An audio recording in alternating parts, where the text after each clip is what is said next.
तो नारायण की नाभि से कमल उत्पन्न होते हैं। कमल निकला, कमल का मुख जैसे खुला, उसमें से चतुर्मुखी ब्रह्मा जी निकलते हैं महाराज। ब्रह्मा जी कई साल तक उस कमल की डाल पे ऊपर नीचे करते रहे। उनको समझ में ही नहीं आया कि मैं कौन हूं, किस लिए मेरा जन्म हुआ है, समझ में ही नहीं आया उनको। क्षीर सागर में कमल की डाल पर ऊपर नीचे करते बहुत वर्ष बीत गए, और वहीं क्षीर सागर में एक पानी की बूंद टपकती है तो क्या आवाज आती है? टप टप टप। तो उसी टप टप की आवाज से ब्रह्मा जी के कान में शब्द बन गया तप। तो तपस्या करके नारायण भगवान ने दर्शन दिया। नारायण भगवान कहते मैंने तुमको प्रकट किया है, किस लिए? जाओ सृष्टि की रचना करो। पूर्ण ज्ञान दिया, वेद सुनाए, चतुर्श्लोकी भागवत सुनाई, पुराण सुनाए, सब सुनाकर आखिर में सृष्टि के लिए भेज दिया महाराज। अब सृष्टि करने के लिए सबसे पहले ब्रह्मा जी प्रकट करते हैं किसको? सनत कुमारों को। सनत कुमारों की कथा सुनी है? पहले दिन कौन कौन आए थे? हाथ उठाना। प्रथम दिन कौन कौन आए थे? ये बताओ, नारद जी को भक्ति को, ज्ञान और वैराग्य को कथा किसने सुनाई थी? सनत कुमारों ने ही सुनाई थी महाराज। नाम याद है? उस दिन याद कराए थे हमने आपको, याद हो तो आपको नहीं है याद? सनत, सनंदन, सनातन, सनत कुमार, 4 भाइयों को प्रकट किया है। ब्रह्मा जी कहते सृष्टि करो, सनत कुमार कहते ना सृष्टि कहाँ, सृष्टि हम करेंगे कोई? हम तो भगवान का भजन करेंगे, सृष्टि वृष्टि नहीं होती है हमसे। ब्रह्मा जी ने श्राप दे दिया, जाओ जैसे अभी छोटे बालक हो ऐसी सदैव छोटे बालक बने रहो, इससे उम्र बढ़ेगी नहीं, जाओ। बोलो भक्तवत्सल भगवान की जय हो। अब महाराज इनके बाद प्रकट किया रुद्र और रुद्राणी को। रुद्राणी से कहा सृष्टि करो, रुद्राणी सृष्टि करने लगे। अब इतने रुद्र हो गए, इतने रुद्र बना डाले रुद्र ने कि महाराज ब्रह्मा जी को ही मारने के लिए दौड़ते हैं। अब संतान पिता को मारने के लिए दौड़ेगी तो पिता तो क्रोध कुपित होगी महाराज। तो पिताजी ने भी क्या किया, अपना नेत्र खोला, और नेत्र जैसे ही खोला तुरंत वो जलकर सारे रुद्र भस्म हो गए। भक्तवत्सल भगवान की जय हो। और आखिर में ध्यान लगाया, ध्यान करके मनु और शत्रुपा को प्रकट किया। मनु महाराज और शत्रुपा जी को प्रकट किया है। हम सभी मनु महाराज की संतान हैं, इसलिए हमको कहा जाता है मनुष्य। मनुष्य कहा जाता है ना हमसे, क्यों? क्योंकि हम मनु महाराज की ही संतान है। स्वयंभू और मनु सदरूपा जिनते भय नर सृष्टि अनूपा। तो इस प्रकार भगवान नारायण के द्वारा सृष्टि होती है। मनु महाराज से कहा कि जाइए सृष्टि कीजिए। अब मनु महाराज ने सृष्टि की, पर प्रलय, सागर का प्रलय आने के कारण महाराज जो सृष्टि की थी धरती समुद्र में डूब जाती है। अब समुद्र में धरती डूबी, सब देवतागण परेशान, ब्रह्मा जी परेशान, मनु महाराज परेशान। सृष्टि को निकाला कैसे जाए बाहर? बड़े परेशान। फिर आखिर में ब्रह्मा जी के मन में विचार आया, इस सृष्टि को कोई और नहीं, स्वयं परम विधाता नारायण ही निकाल सकते हैं। तो महाराज ब्रह्मा जी की नासिका छिद्र से स्वयं वराह भगवान का अवतरण होता है। बोलिए बारह भगवान की जय हो।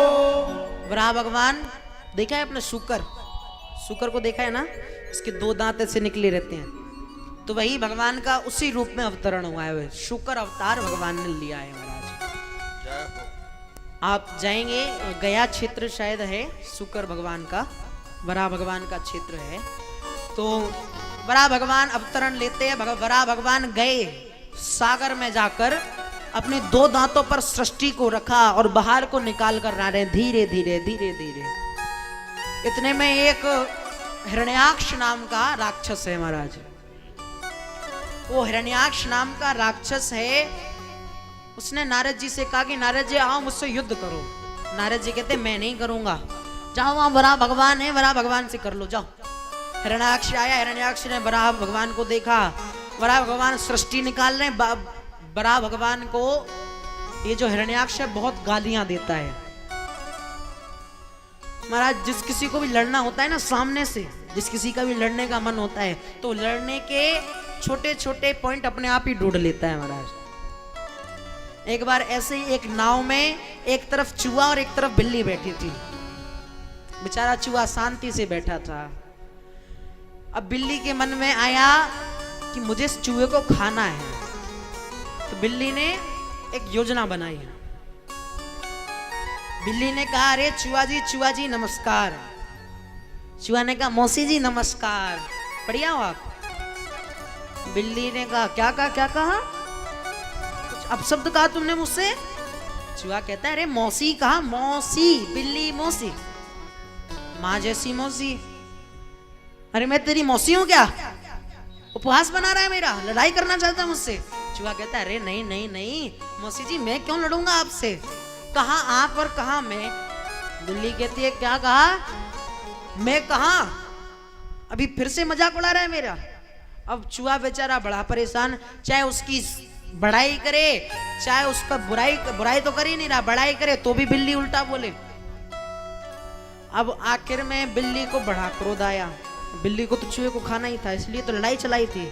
चूहा कहे, मौसी जी हमें क्षमा करें, हम कुछ नहीं बोल रहे अब आपसे। बिल्ली ने कहा, अच्छा मुझसे पीछा छुड़ाना चाहता है? अब ऐसे पीछा नहीं छूटेगा, रुक तुझे मैं बता दूं। तुरंत झपट्टा मारा और चूहे को तुरंत मुंह में रख लिया, खा गई।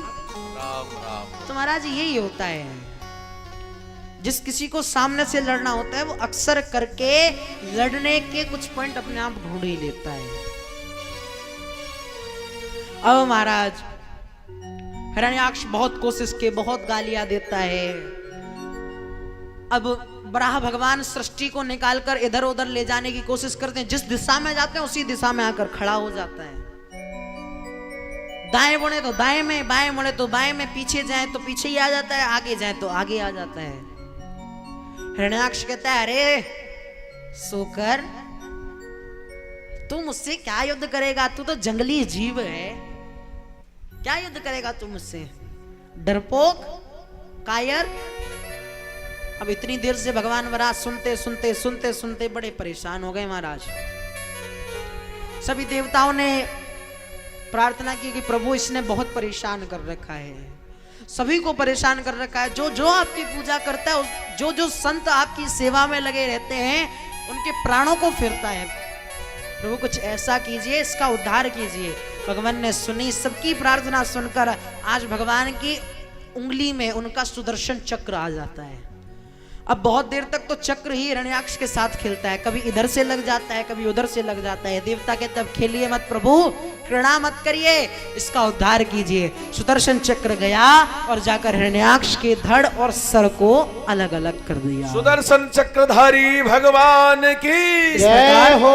हिरण्याक्ष का उद्धार होता है महाराज। पृथ्वी को दोबारा वराह भगवान ने ले जाकर अपने स्थान पर स्थापित कर दिया और यहाँ श्री वराह भगवान को सभी ने प्रणाम किया और वराह भगवान अंतर्ध्यान होते हैं।